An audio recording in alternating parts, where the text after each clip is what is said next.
Miq të programit Motiv, mirë mbrëma dhe mirë se erdhët në studion ton, nga kjo studio ku vazhdimisht sjellim modele suksesi, promovojmë vlera dhe diskutojmë mbi sfidat tona shoqërore.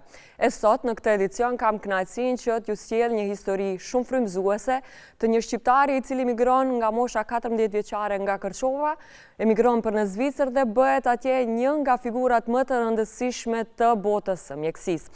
Ai është shef i kardiologjisë në Spitalin e Lucernit, si dhe profesor në Universitetin e Bazelit. Përveç kësaj, spitali ka besuar së fundmi edhe menaxhimin e ordinancës Cardiocenter Lucern, e cila është një ordinancë realisht prestigjioze dhe shumë e rëndësishme për këtë shtet, pra që ndodhet në atë që të gjithë e synojmë, një shtet evropian.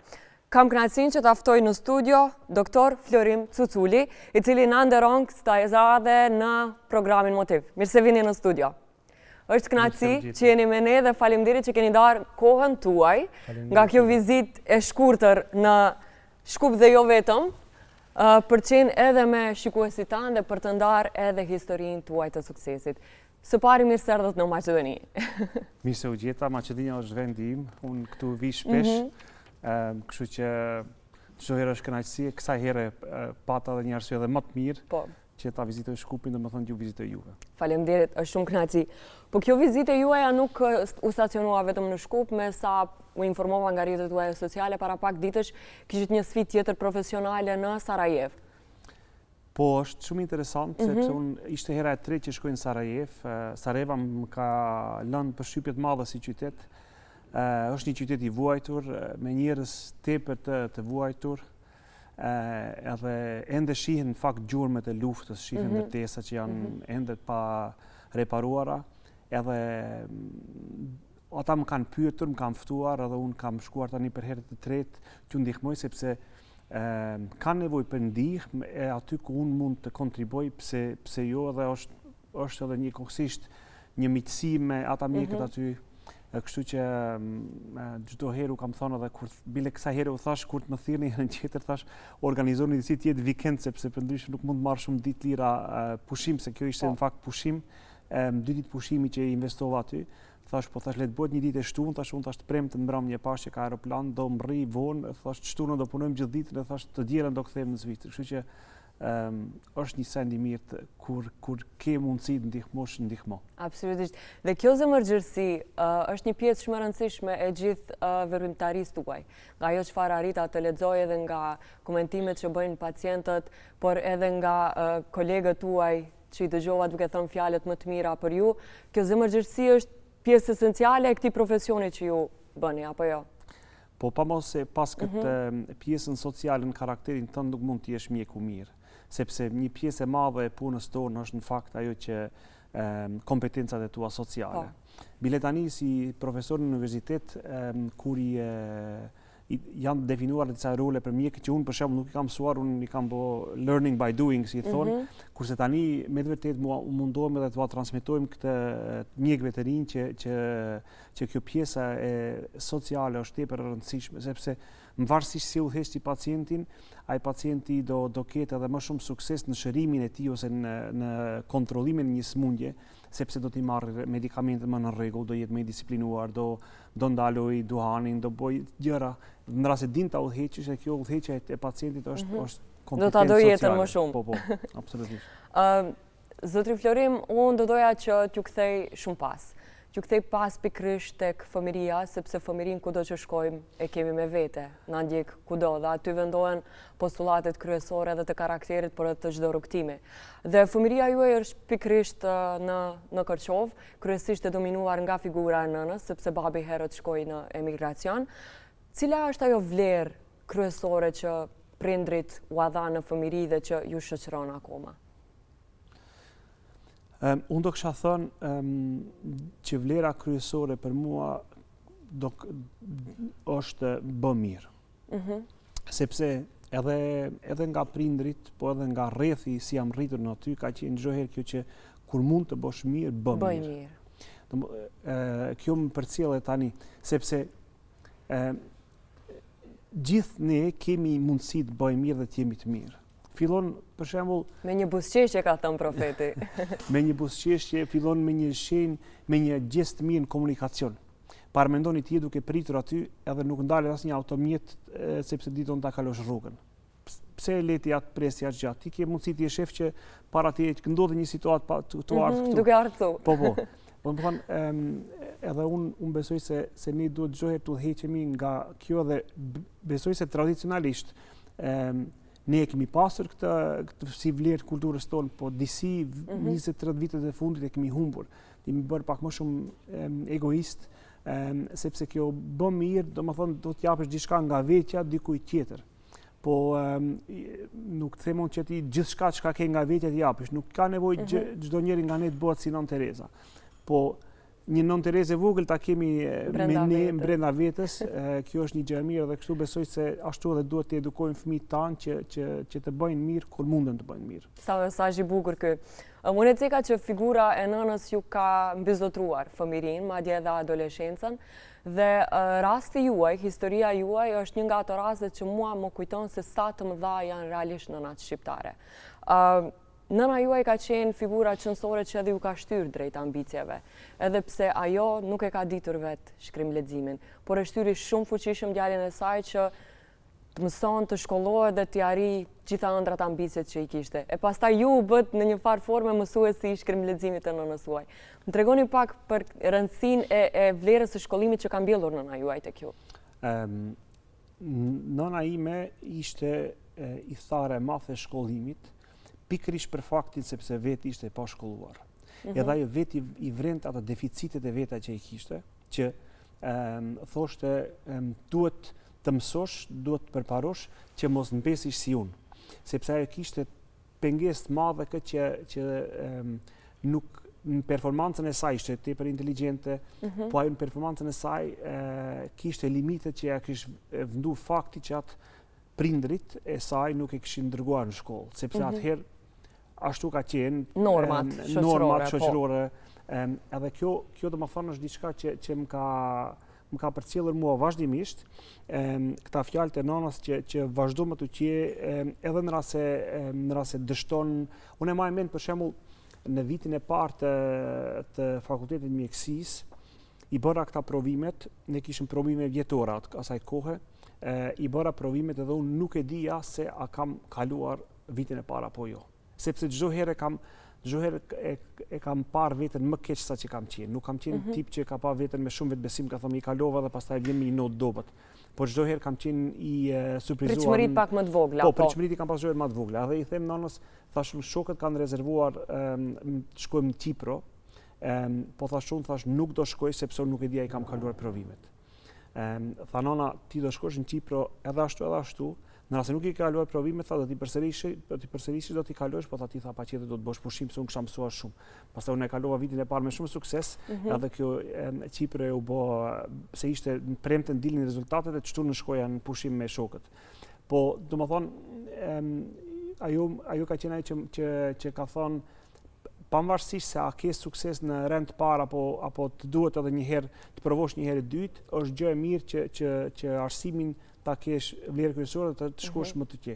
Edhe kjo më ka dhënë shpeshherë dhe energjinë që unë të insistoj, të mos dorëzohem, sepse duhet edhe kjo veti e rëndësishme është në rastin tonë të kesh sukses që mos dorëzimi yt. Thatë që pritshmëritë ndaj vetvetes nuk e keni pas të mëdha, por kërkesat po. Sepse nga historia juaj e suksesit e vrej këtë element që keni qenë shumë kërkues ndaj vetes.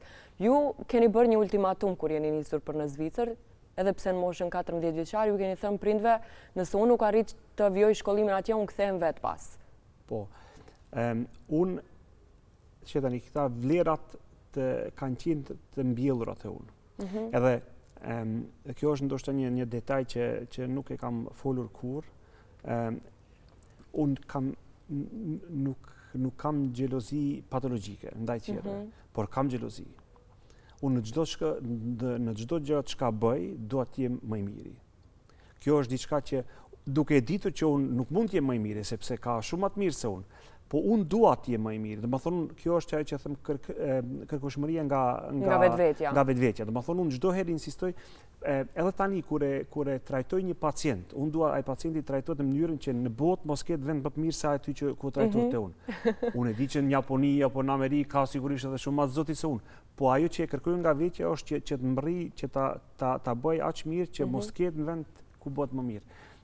Edhe tani për të kthyer kësaj historisë, unë e kisha frikën e madhe që kur do shkoj në Zvicër nuk do kem sukses të vazhdoj shkollimin, sepse nuk kish atëherë suksese shkollimi, shembuj suksesi si ka tani, modele që unë mundesh të orientohem. Domethënë asaj kohe ishte shumë gjë e madhe kur dikush punonte një punë që nuk lagej me shi kur binte shi, ose nuk mërdhifte kur ishte dimër. Domethënë kjo ishte sukses. Në vitin, flas për vitin 90. Leti tani që ne kemi mrrija që jemi bërë në pozitë të rëndësishme, po kompani, pasuri, gjithçka kanë, edhe është shumë më lehtë tani për fëmijët tanë të orientohen të diku, asaj kohë nuk kishte, dhe unë e kisha tamam, se unë kisha qenë në Zvicër disa herë si 12 vjeçar, 13 vjeçar, vetëm gjatë pushimit edhe unë e dija që ku janë shqiptarët atje, edhe isha kështu si fëmijë tepër i gjallë, tepër i reflektuar, thash unë nuk do kem sukses.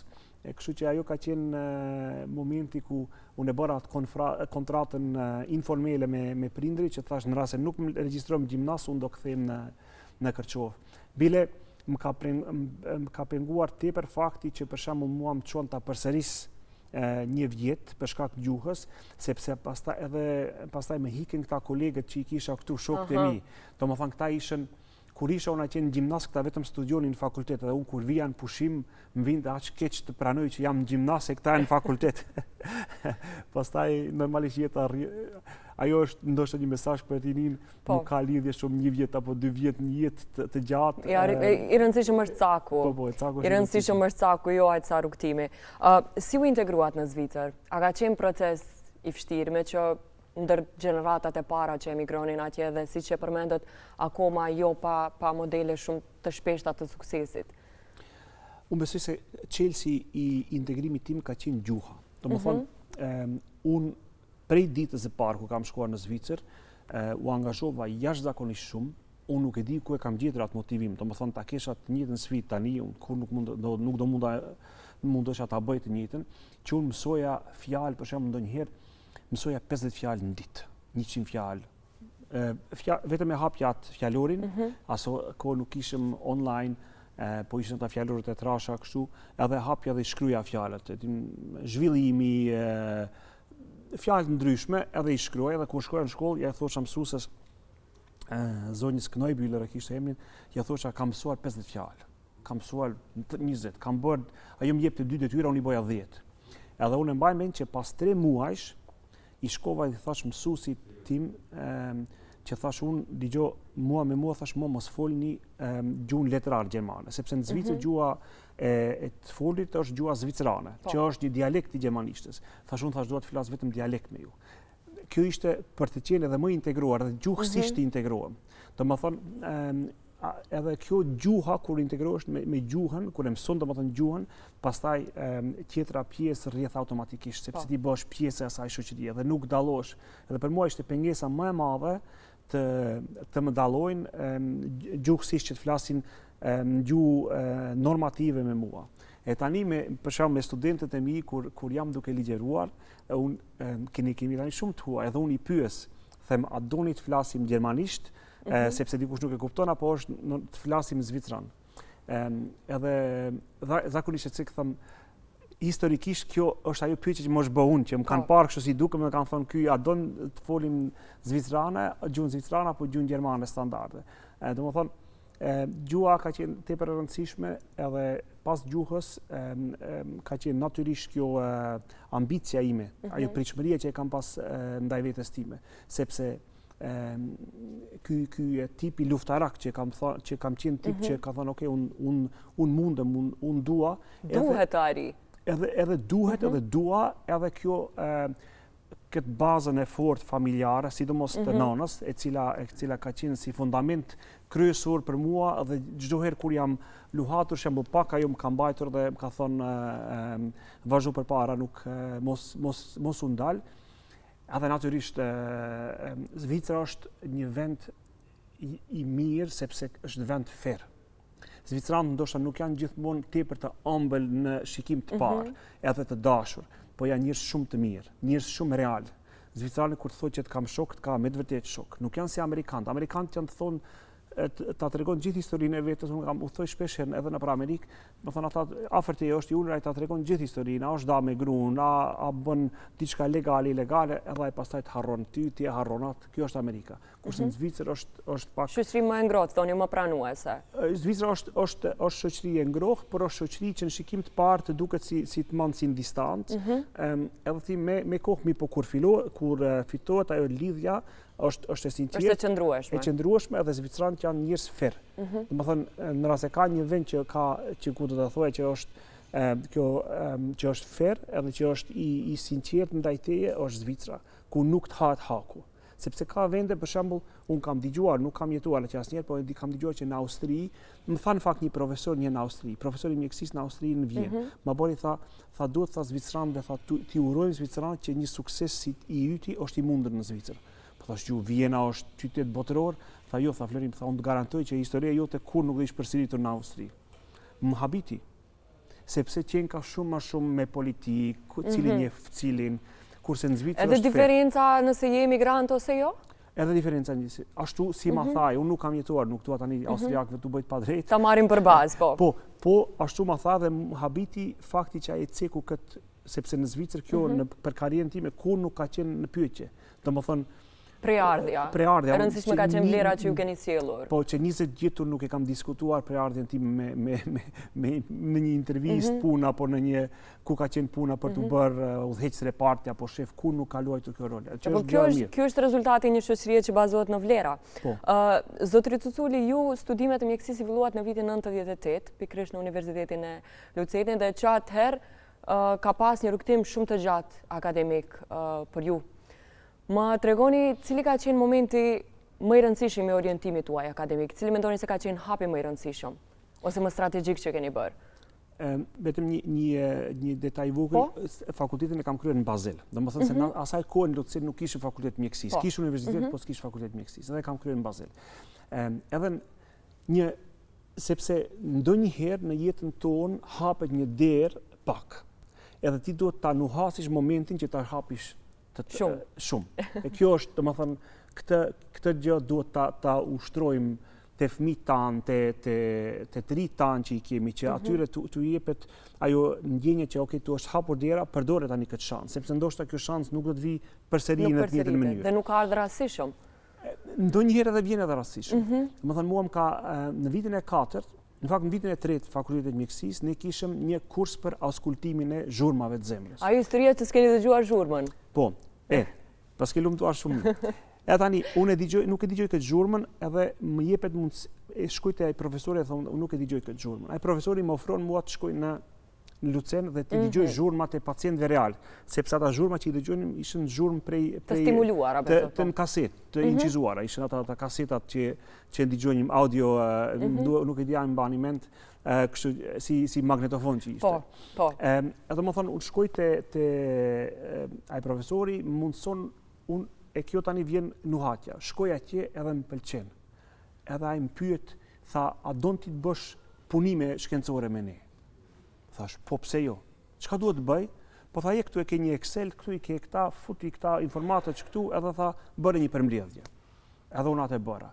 Kur ja dërguam ne atij shefit ton, profesorit që ishte aty para arsim në fakt, te puna, shefit të kardiologjisë, ai e vriti që jam i motivuar, që e vriti që e kisha bërë mirë, edhe filloi të më japë edhe më shumë detyra. E pastaj ai më ka dhënë mua mundësi që unë të performoj, në kuptimin që më ka dhënë një detyrë, ka thënë për nesër më duhen 20 slides PowerPoint-i, për një temë që unë lidhje nuk kisha, vetëm e lexoja, gjithë natën punoja, 20 slide atë mëngjes në ora 7.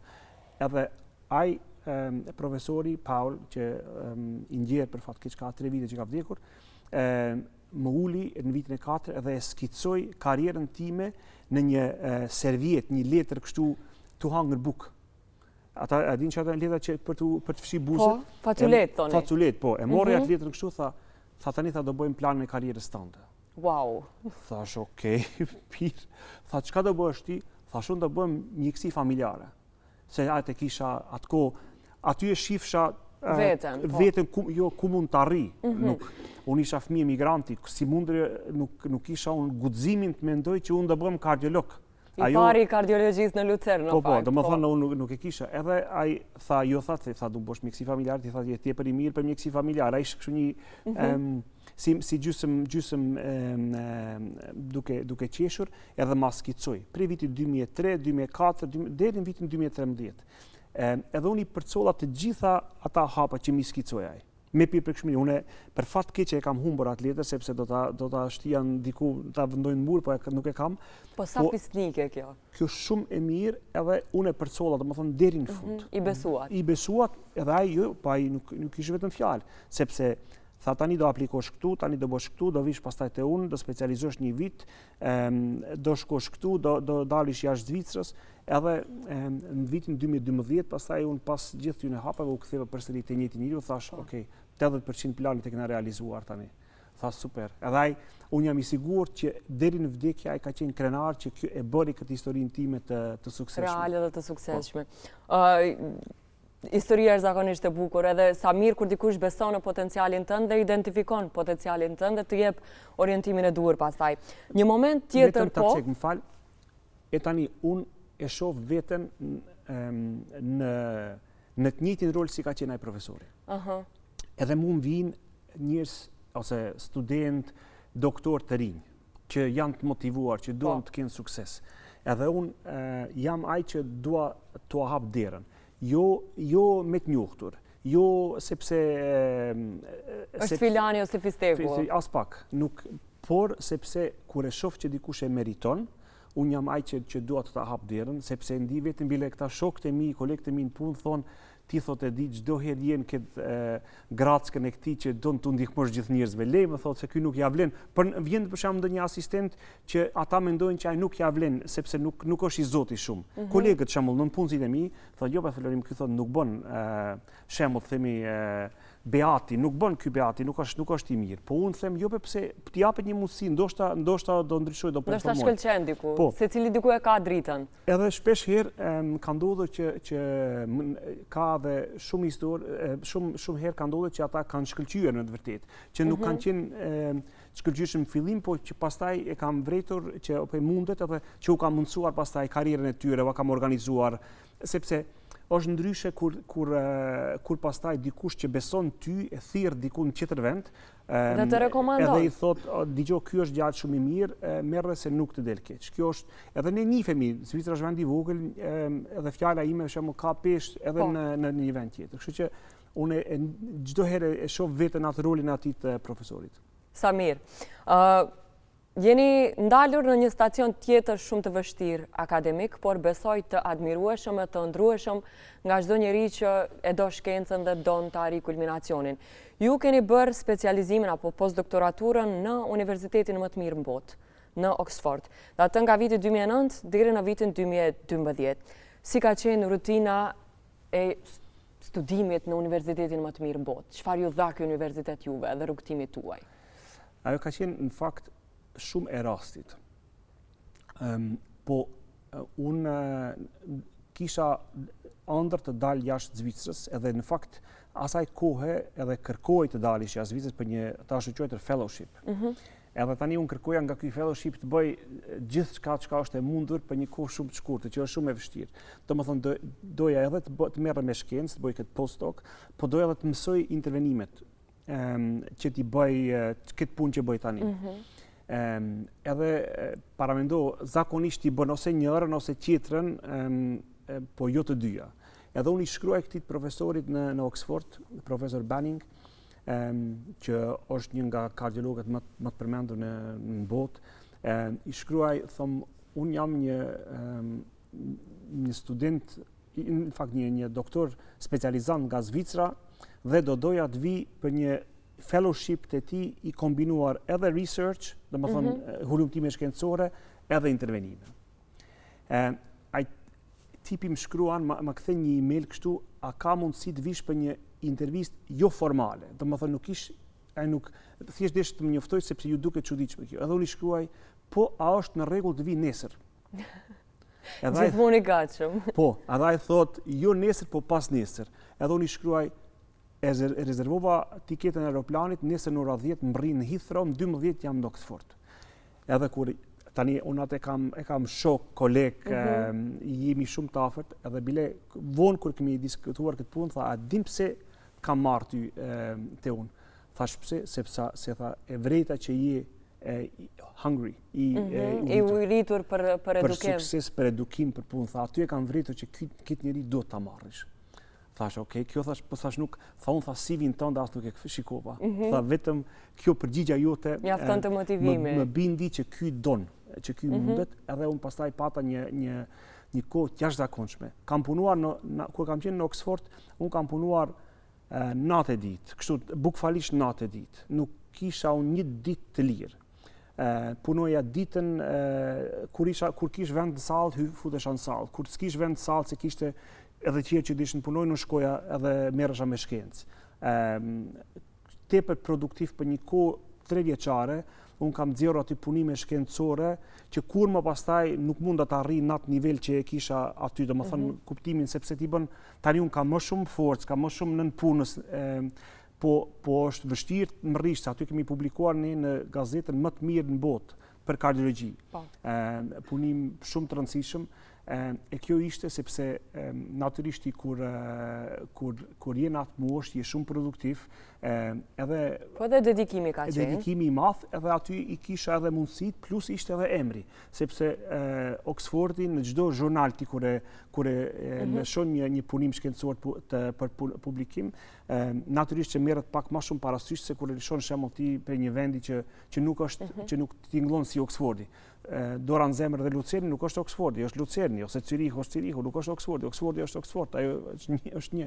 Po unë punova shumë ata 3 vite, domethënë, po edhe përfitova jashtëzakonisht shumë, jam tepër i lumtur që e kam bërë atë rrugtim edhe atë investim të kohës që ishte domethënë masiv, domethënë unë aty ndoshta ndonjëherë punoja 80 orë, 90 orë në javë, nuk e di sa.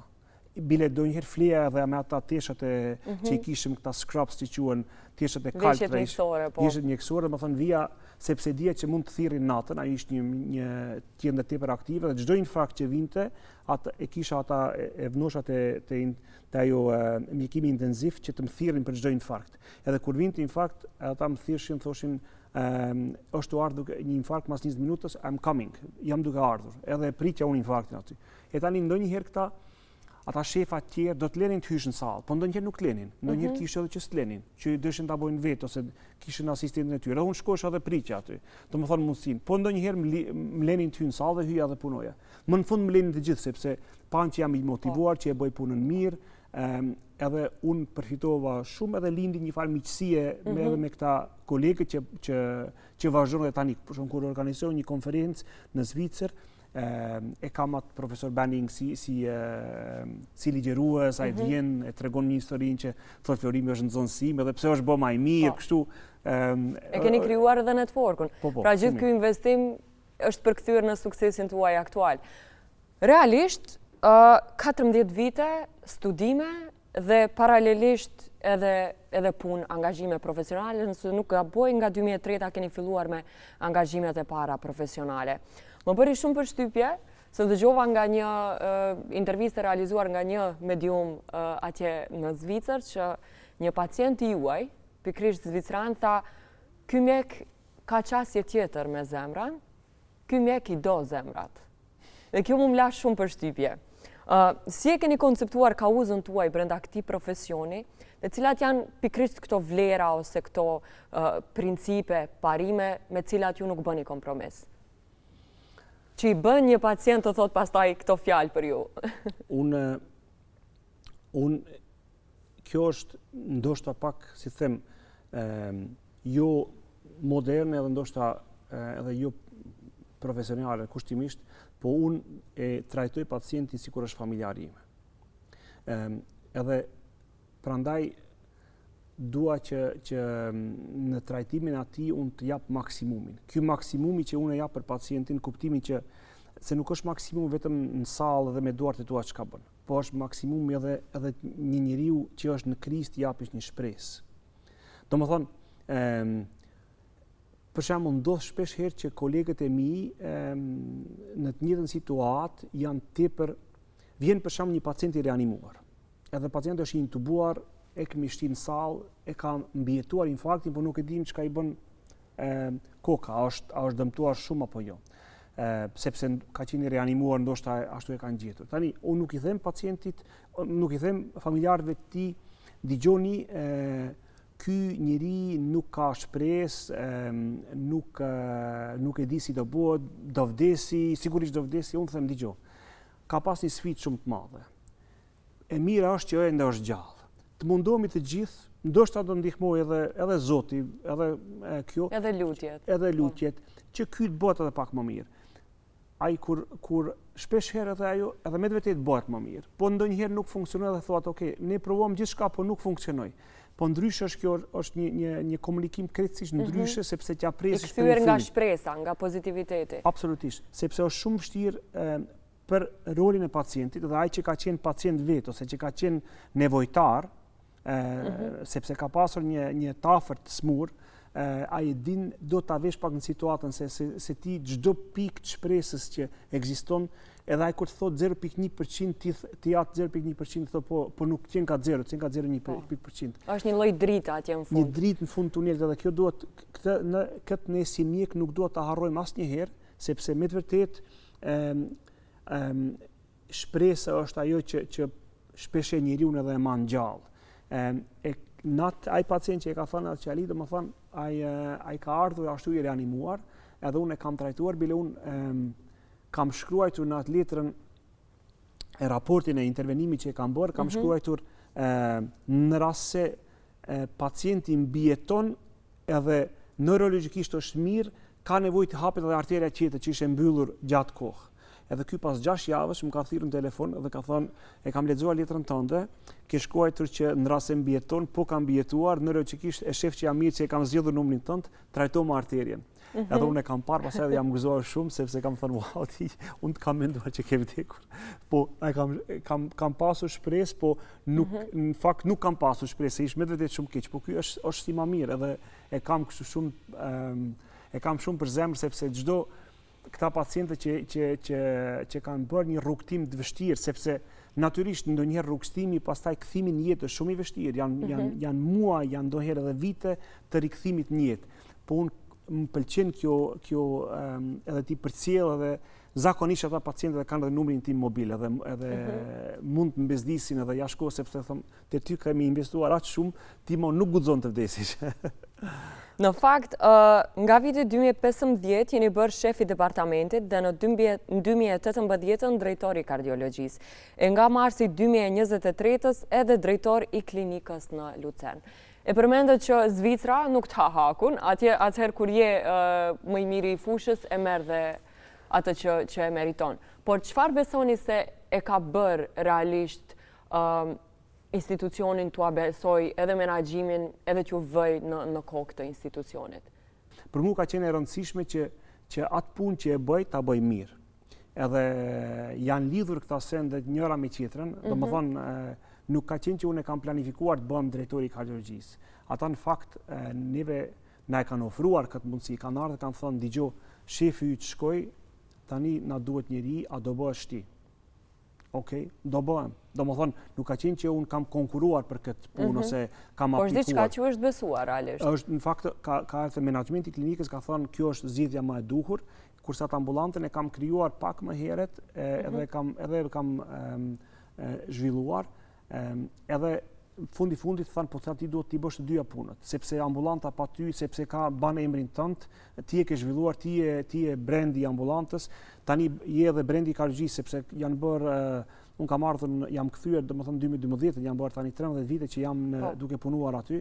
Kështu që lindi kjo që tani unë duhet për momentin unë punoj në 4 vende të ndryshme. Domethënë java ime fillon ditën e hënë, unë punoj në Lucen, në qendrën ku bëjmë intervenimet më të rënda. Pastaj ditën e martë jam në ambulantën, ditën e mërkur jam poshtë në Lucen, ditën e njëjtë jam te ambulanta numër 2 që e kemi hapur tani, që është pak më e vogël, që është afër, edhe ditën e premte është një qendër intervente që kemi hapur me spitalin një 20 km larg, që poshtë është në udhëheqjen time, domethënë një spital tjetër, edhe unë tani punoj. Po universiteti? Universiteti është mes kësaj kohë, domethënë vjen një pasdite do të shkoj të ligjeroj, kemi studenta master, po kjo punë edhe kjo është shumë e rëndësishme, kjo punë nuk bëhet asnjëherë pa ekip të mirë. Domethënë në rast se nuk krijon ekip të mirë, që ekipi nuk bëhet vetëm t'u japësh urdhra, po do t'u japësh edhe liri, e do t'u japësh edhe autonomi, sepse nuk mund ti jesh dominues në gjithçka çka bën edhe ti aty. Pra lider, jo shef. Absolutisht, më thonë unë mundohem që për shembull këtë javë tani i definova, shkruaj një mail, unë kam zavendës, thash me gjithë punët që menaxheriale të klinikës merret zavendësi. Zavendësi mua më thirr çdo ditë 3 herë, 4 herë. Ne bisedojmë me atë, sepse ai është njëri shumë i mirë edhe nuk don të më tradhtoj në kuptimin që ai don që unë të jemi informuar, unë i them mos më thirr në telefon për këtë punë, ti vendos vetë, unë besoj ty. Jo, unë desha të të informoj. Zvicranët janë njerëz që edhe këtu, domethënë janë tepër besnik. Që ti kur ja jep kompetencat, ai nuk i përdor kompetencat kundër teje. Kështu që është diçka mirë, po kërkon tepër angazhim të madh nga ana ime, e unë jam munduar dhe jam ende duke në proces duke i autorizuar njerëz që të udhëheqin në sferën e tyre autonome, që unë mos përzihem. Për shembull, atë qendrën që kemi larg ku bën intervenime, që është një spital 20 km larg nesh, atë ja kam dhënë për menaxhim një prej nënpunësve mirë, një mjek që shumë i mirë dhe i suksesshëm. Në qendrën kryesore është ky zavendësi që më zavendëson. Te kjo ambulanta numër 1 kam një tjetër person që udhëheq, edhe që merret me pjesën menaxheriale. Pra i delegon kompetencat, nuk duhet unë si drejtor të merrem. Jeni egoist në këtë aspekt. Po, merrem edhe tani me kush e pastron ambulantën, ose merrem se cila motër, infermierët që punojnë në spitalet, se edhe të infermierët janë në udhëheqjen time, në kardiologji, domethënë unë nuk merrem asnjëherë me intervistat e infermierëve. Unë ata kur vini njohtoj vetëm një bisedë shkurtër që të shoh parafërsisht se si ku i kanë vlerat. Po ku i kanë vlerat, kurse pjesën tjetër e bën ai udhëheqja që është për infermierë. Domethënë kjo mundson që të marr pak frymë, se përndryshe të bëhet ty aq shumë që ti pastaj edhe ke edhe më pak kohë që kam, kjo që kam është shumë pak. Kam dëgjuar një përkufizim tuajin për profesionin tuaj dhe thoni se është profesioni në cilin çdo ditë je në luftë drejt për drejt me vdekjen, me mbijetesën.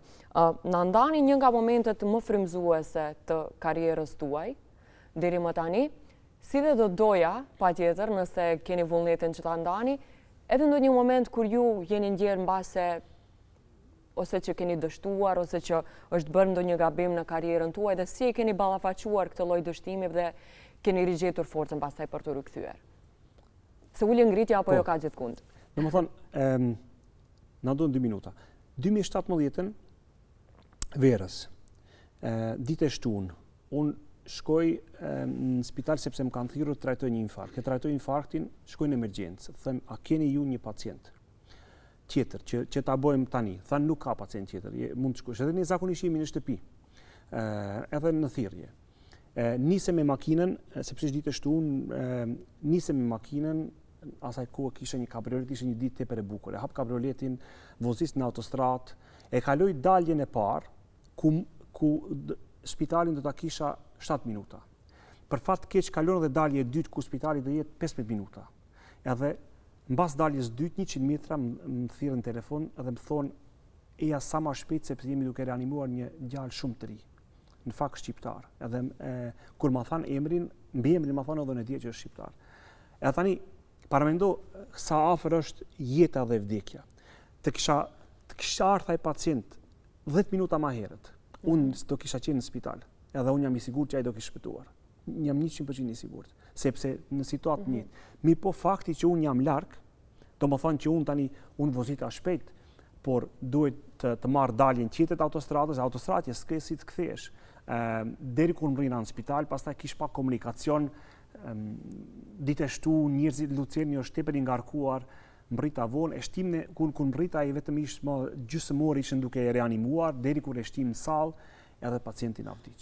I ri shumë, edhe më ka dhimbtur jashtëzakonisht bile, ndoshta gruaja e pacientit ta shikoj këtë edhe ajo din cila histori është, unë kam qarë bashkë me gruan e tij, me familjen e tij edhe me fëmijët e tij. Fëmijët tani janë bërë burra, po kjo ka qenë një moment që unë e kam ndi veten aq të pafuqishëm. Ju shoh edhe tani të prekur. Thash, u preka edhe unë.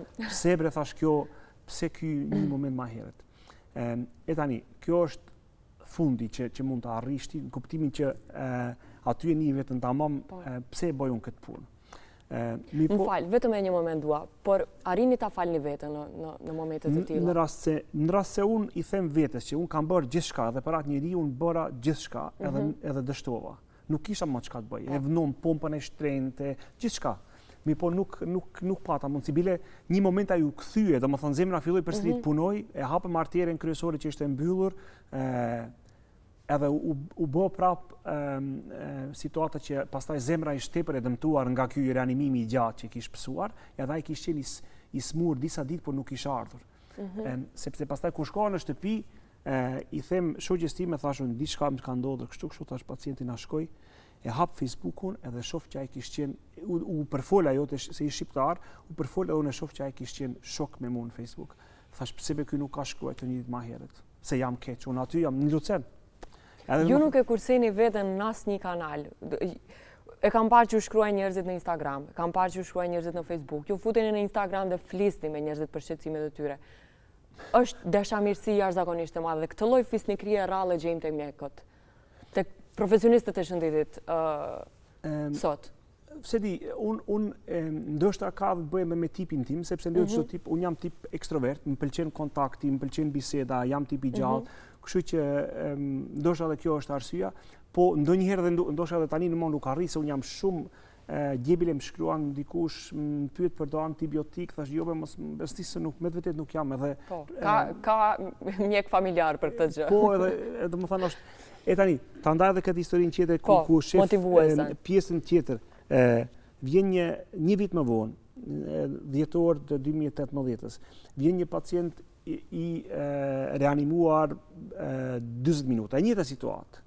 Po kësaj here në një mënyrë pak më i përgatitur, sepse pacienti vjen i reanimuar jo me dorë manualisht, po me një maqinë reanimuese që është shumë më efikase.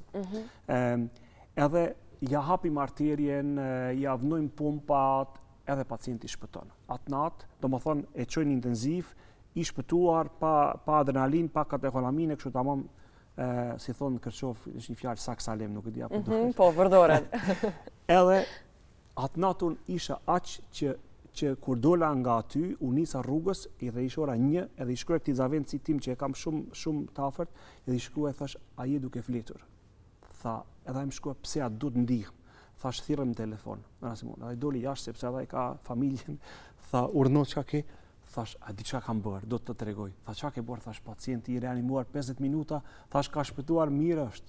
Edhe domethënë unë aq isha. Ti doni ta ndanit me dikë. Po, desha ta ndaj me dikë që më kupton se sa i pamundër isha emision. Domethënë edhe këta momenti i përjeton. Edhe ai pacient është shumë mirë, e gjen bile në YouTube është një storie me atë pacient që fol frëngjisht.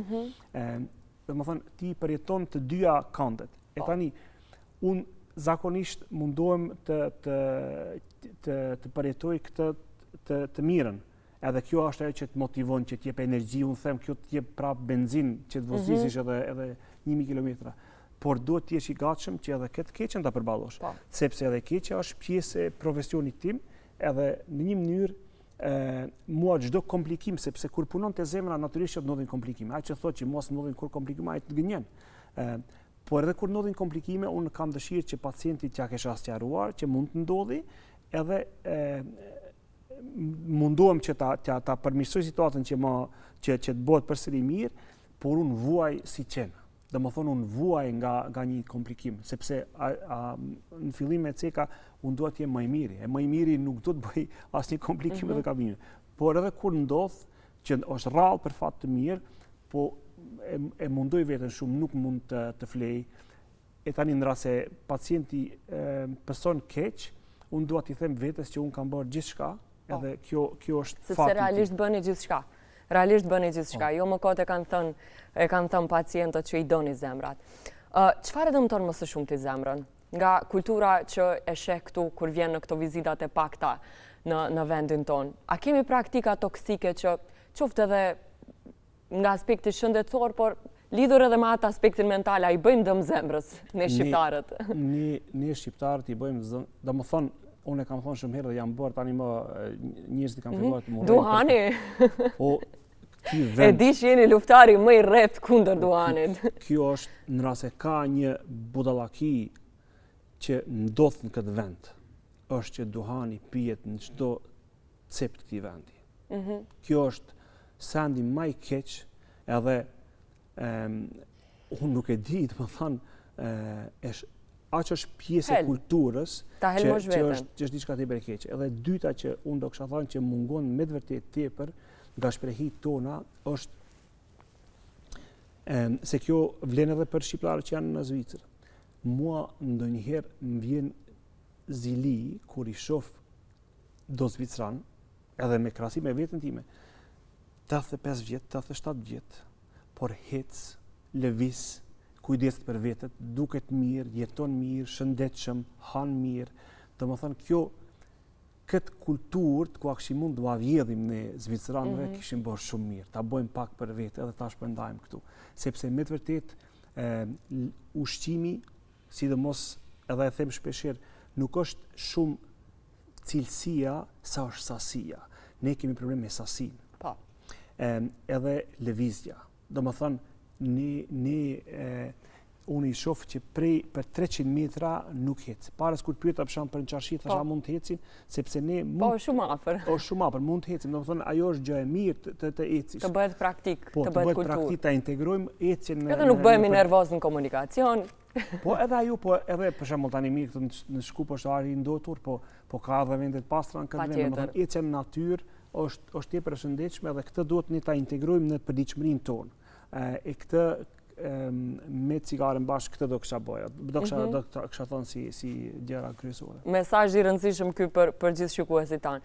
Po për zemrën tuaj si kujdeseni, se për zemrët e gjithë njerëzimit deri më tani na treguat që bëni të pamundurën. E gjeta një lidhje të bukur, por e diçka që kemi të përbashkët dhe që është pasioni për poezinë. Si u lidhen këto dyja, zemra dhe poezia te ju? Poezia ka qenë që në vitet e para, më thënë, edhe në shkollë fillore këtu ku kam qenë në Kërqof, e kam dashur shumë poezi, jam munduar të shkruaj. Po edhe keni botuar? Po, edhe kam botuar, po pastaj me studimin e mjekësisë disi u largova, edhe nuk më pëlqente sepse më nuk mundeja, domethënë një kohë edhe nuk lexova shumë, nuk shkruaja shumë. Edhe kjo më ka plot mjekësia, sepse çdo gjë që e bëj kështu tamam 100%. Edhe u largova nga kjo fjala e shkruar, edhe kjo tani shpeshherë mungon, po unë kam tentuar disa herë të rikthimin të shkruaj përsëri, po nuk më ka pëlqyer. Ma e konsumoni poezi? E konsumoj patjetër. Se unë nuk kam mjek që unë ta njoh dhe që ose nuk është i pasionuar pas muzikës klasike ose pas leximit. Është një lloj defekti ndoshta ose një lloj lidhje e natyrshme. Di pse, sepse mjekësia është tepër, mjekësia si mjekësi kështu është tepër racionale. Kurse ky leximi, letërsia, arti është ajo iracionale ajo. Edhe më thonë unë besoj se këtu kombinohet në fakt shumë mirë dhe unë e shoh që kam shpirt artistik edhe më pëlqen arti në përgjithësi. Isha para do jave me shoqen time në një ekspozit pikturash në Zvicër, më pëlqeu shumë. Ajo çka duan të thonë bile sidomos kur e ke atë artistin aty, piktorin që e ka vizatuar, kur diskuton pse, si më pëlqen shumë. E dua shumë edhe pikturën, e dua tani shumë kohën e fundit, bile jam menduar shumë kohë çfarë pikture të kem në zyrën time. E keni një zemër të pikturuar që ka dhënë një pacient? Po, zemrën ma ka dhënë një pacient, po ashtu një histori shumë e rëndësishme, edhe ai ka vizatuar zemrën për mua dhe në një farë mënyrë ma ka, sepse te ambulanta duhej art të kem. Domethënë është mirë të kesh art mur, po nuk doja art artificial, kështu. Unë doja art tamam autentik. E thash, çka është më mirë se me qenë një pacient. Edhe më kujtoa ky pacienti që më kishte ftuar një ekspozitë artistike për piktura, dhe thash edhe thira dhe ai na i dhuroi do piktura tjera e këtë e boli apostafat për mua. Dhe atë do ta marr ku të shkoj ajo pikturë do vi me mua. Pyetja ime e radhës ka të bëj, kishte të bënte në fakt me studentët tuaj, doja t'ju pyes se cili është parimi që ua mësoni studentëve tuaj, por në një farë forme në fillim të intervistës e treguat rolin ose pozicionimin që e keni ju ndaj studentëve që mundoheni të bëni atë që profesori juaj ka bërë me ju. Ne dua ta ndroj këtë pyetje sepse pak para se futemi në studio, djali juaj Joni ma dha një informacion të bukur e më tha që unë dua të bëhem kardiolog si babi. Përveç shembullit konkret që ka çdo ditë dhe i sheh vlerat, e rritet me këto vlera çdo ditë. Cili është principi që doja jepni Jonit në ditën kur do të vishte mantelin e kardiologut? Unë, Joni, edhe ajo është krejtësisht e pa imponuar që ai ta thotë. E tha me dëshirë, për këtë jam unë dëshmitar. Sepse unë asnjëherë nuk dua që fëmijëve mi të bëjmë një imponim profesional. Do të thonë rase ata vendosin të bëhen diçka që unë as pak nuk më pëlqen, le ta bëjnë, sepse kjo është një pjesë që e eksperiencës tyre që duhet ta bëjnë. E tani, çka do t'i thoja? Unë do t'i thoja që do t'i thoja bëhu më i mirë se babi. Edhe atë jo më i mirë në mjekësi, sepse aty edhe është fshirë vlerësohet, po më i mirë dhe si njeri, më i mirë edhe si në këtë rolin social, më i mirë që me të vërtetë, sepse është profesion tepër fisnik, nuk është profesion që ti e thjeshtësisht job edhe e bën prej 8 deri në 4. Kjo është profesion që konzumon shumë, po në rast se e bën mirë, në rast se kujdesesh mirë, t'jep edhe tepër kënaqësi edhe për shembull ata krenojnë shumë ne kur hypin në aeroplan, kur vinë për këtu ose për shku për në Prishtinë, mu mnjehin. Dhe ju përshëndesin gjithë. Vjen dikush, për shembull tani në Cyri kur erdhëm pargje, erdhi pacient dhe tha ja bën Jonit edhe Dionit, tha babi yt mua ma ka shpëtuar jetën. Që në atë rast ishte pak e tepruar, se nuk kam shpëtuar jetën kështu bukfalisht atit, po i kam ndihmuar. Por shumë jetë keni shpëtuar. Po, edhe ai thotë, domethënë ta ma ka shpëtuar jetën, ai ishte aq e bukur e unë do dëshiroj që ai në rast se shkon në rrugtimin tim që takoj edhe shumë njerëz që thonë po ti ma ke shpëtuar jetën dhe ti më ke ndihmuar. Kemi arritur tek fundi dhe unë në fund patjetër se dua një mesazh të fuqishëm nga ju. Ju jeni një histori ekselente e suksesit të një shqiptari që migron nga Kërçova dhe arrin majat e suksesit edhe akademike, por edhe profesionale në Zvicër. Ndërkaq, historitë e suksesit apo ato shembujt me ndikim të shqiptarëve nuk janë sot të rralla në botë. Ne si vend i kemi dhënë 2 nobelistë botës, sot edhe Mira Murati është një fakt global, sot edhe Dua Lipa është një fakt global, të gjithë emigrant që janë bërë histori suksesi. Dhe ne nuk e di sa jeni informuar për situatën në vendin tonë, por ne çdo ditë përballemi me ikjen e trinjve, dhe çdo ditë ky vend e më shumë boshatistet pra nga trinj që për cilën do arsye marrin valigjen dhe detyrohen të kërkojnë një të ardhme në Europë. Cili do t'ishte, ose çfarë do t'i thonit secilit të ri nga ky vend i cili ka marrë valigjen dhe është drejtuar për një shtet evropian? Është është pyetje shumë e vështirë dhe është ajo pyetje për ku fiton $1 milion nëse din të përgjigjesh, bile 100 milion do kishim dhënë sikur të mundeshim ta zgjidhim këtë problem. Por nuk ka shembull më të bukur se ai që ti flisni një të riu që të ketë ambicie më të larta kur shkon atje. Jo të laget nga shiu e bora. Po tani janë dy problemi është që unë çdo herë kur unë e dua shumë këtë vend, domethënë jashtëzakonisht e dua këtë vend. Edhe prandaj edhe vi kaq shpesh, edhe dua t'i bëj fëmijët e mi këtu, edhe dua që qenja jon këtu të mbijetoj, sepse nuk e di sa realizojmë, po qenja jon ekzistencës këtu është e rrezikuar. këtë ne nuk e realizojmë, shumica nuk e realizojmë, nëse nuk e shqiptojnë atë mirë, po ajo në fakt bëhet për atë fjalë. E tani, po cilin autoritet ka mundë si Florim, që gjithë karrierën e ka zhvilluar jashtë, tu them këtyre të rinjve këtu që janë 20 vjet, mos dilni ju se unë dola o do bëna suksesshëm, po ju mos dilni. Sepse aty dukem si i pabesueshëm. Njëkohësisht, unë udhtoj shumë nëpër botë. Para 3 javë kam qenë në Indi. Edhe unë habitem si indianët jetojnë atë vend që objektivisht është shumë më i keq se Maqedonia, me një kaos urbanistik katastrofal, me një ajër të ndotur jashtëzakonisht shumë, me një zhurmë të madhe që nuk të lën as natën të flesh. Atëherë, nëse krahason objektivisht Indinë me Maqedoninë, Maqedonia duket parajs sepse është vend i bukur, ka male, ka lumenj, është vend ku ka edhe pjesë urbane, po edhe pjesë rurale, është shumë bukur. Kështu që unë habitem, tham, pse be këta indianë dhe e pyeta, thash, pse ju nuk ikni?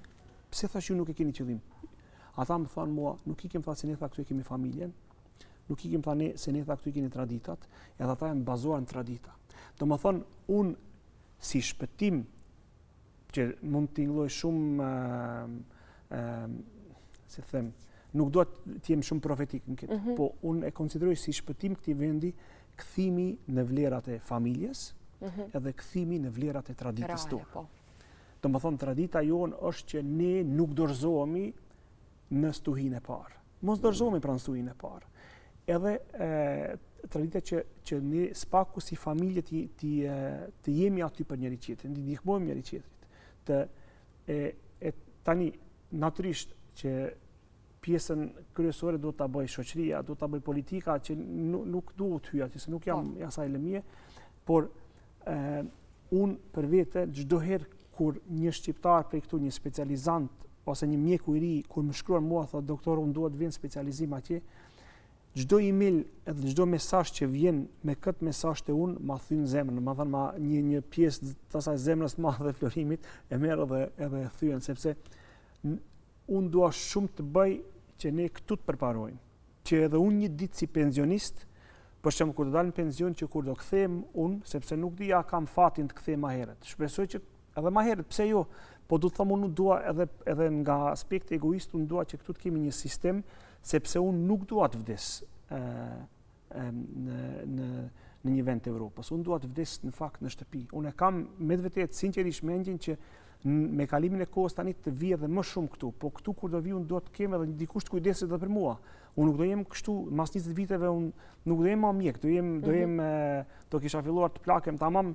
Kështu që unë do kisha dëshirë që edhe këtu të mbjetoj edhe unë të kontriboj që në kohën kur unë jam i smur, dikush të kujdeset këtu për mua, ka që kujdesen, unë i adhuroj tepër edhe i admiroj kolegët e mi që në kushte jo të lehta, edhe ata e bëjnë punën e tyre çdo ditë, por kjo fakti që kemi këtë tendencën që të hikim dhe gjithçka të lejmë pas shpine, edhe të bëhemi atje sepse nuk bën gjithë, ta them edhe këtë si realitet, nuk shkojnë gjithë bën Florima në Zvicër. Florima në Zvicër janë bërë, ne kemi sukses, po jemi shumë, jemi gjysmë milion populli ndoshta në Zvicër shqiptar. E ka gjysmë milion populli, kanë dalë shembull një Florim, një Omer, një Sen, po janë që i njeh me një dorë sa mjek që janë tamam. Por janë shembuj real, është e arritshme. E di, po jemi një përqindje shumë e vogël. Domethënë, nuk besoj se duhet çdo kush që del për këtu thotë unë do shkoj në Zvicër dhe atje do mpresin me dorë hapur, thonë hajde se këtu do bosh ti. Ata mjek që punojnë, që janë të angazhuar, mund të arrinë edhe këtu. Ne si Florim edhe si të tjerë duhet të ushtrim dorën, të ndihmojmë që me qëllimin të kthehen këtu. Unë edhe ndihmoj edhe ai kur është atje, kur ka mundësi të ndihmoj është okay, po me gjithë zemër do kisha dashur që dikush të vi, unë t'i ndihmoj edhe ta kthej në Kërçov, në Tetov, në Kumanov, në Struk, që këtu të kemi një ardhmëri për këtë vend. Kjo është ajo që idealja që unë do kisha dashur. Dhe uroj që ky ideali juaj të bëhet sa më shpejt realitet. Unë ju falenderoj shumë që keni ndarë sot kohën tuaj të çmuar për ne. Ka qenë një nga emisionet për mua më të këndshme më të mbushura me frymëzim. Jam kënaqur në çdo minutë dhe uroj që edhe shikuesit ta kenë ndjerë këtë. Ju uroj edhe shumë vite punë, edhe shumë vite sukses dhe uroj ta shihni sa më shpejt djalin tuaj kardiolog.